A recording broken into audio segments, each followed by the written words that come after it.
এবার বীরভূমের এক প্রাথমিক বিদ্যালয়ের শিক্ষকের বিরুদ্ধে শ্লীলতাহানির অভিযোগ তুলে উত্তেজনা ছড়ালো এলাকায়। উল্লেখ্য, বীরভূমের লাভপুরে এক প্রাথমিক বিদ্যালয়ের ৪র্থ শ্রেণীর ছাত্রীকে শ্লীলতাহানির অভিযোগ উঠল স্কুলেরই এক ৫০ ঊর্ধ্ব শিক্ষকের বিরুদ্ধে।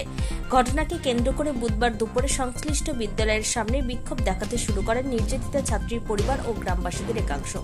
এমনকি ওই শিক্ষককে ঘিরেও ধরেন তারা। ওই ছাত্রীর পরিবারের অভিযোগ, মঙ্গলবার স্কুলের মধ্যেই ছাত্রীর শ্লীলতাহানি করে অভিযুক্ত শিক্ষক এমনকি আগেও এই ধরনের ঘটনা ঘটিয়েছে বলে তাদের অভিযোগ। বিক্ষোভের খবর পেয়ে এদিন লাভপুর থানা পুলিশ ঘটনাস্থলে গিয়ে ওই শিক্ষককে উদ্ধার করে থানায় নিয়ে আসে। পরে তাকে আটক করা হয় বলে জানা গেছে। যদিও এই বিষয়ে লাভপুর দক্ষিণ চক্রের অবর বিদ্যালয় পরিদর্শক বলেন, ঘটনায় লিখিত অভিযোগ হাতে এলেই ঊর্ধ্বতন কর্তৃপক্ষের নির্দেশে ব্যবস্থা নেওয়া হবে।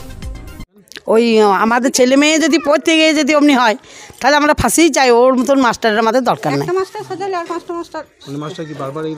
হ্যাঁ, বারবারই করছে।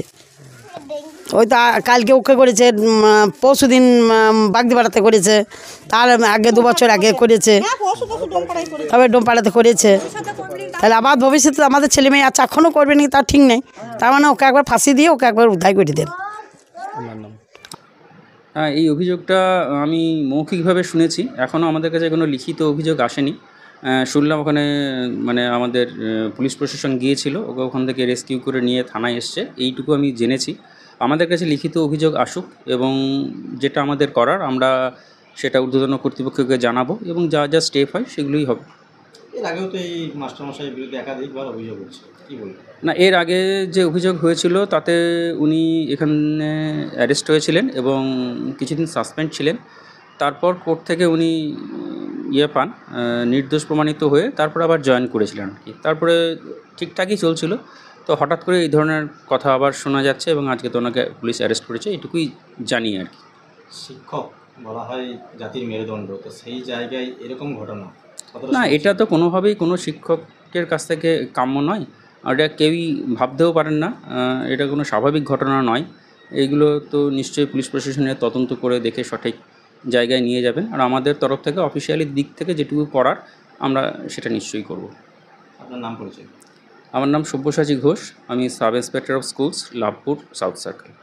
লাভপুর থেকে শুভদীপ গইয়ের report, crime press Bengal news.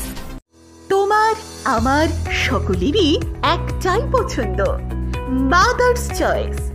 ঘরে সুগন্ধি ভাত, প্রতিদিনের রান্নায় নিখুঁত স্বাদ, চাই উন্নত মানের চাল। তাহলে আর দেরি কেন? আজই যোগাযোগ করুন ধনরাজ অ্যাগ্রো ইন্ডাস্ট্রিজ প্রাইভেট লিমিটেডে। আমরা আনি আপনার টেবিলে খাঁটি ও মানসম্মত চাল মাদার্স চয়েস নামে।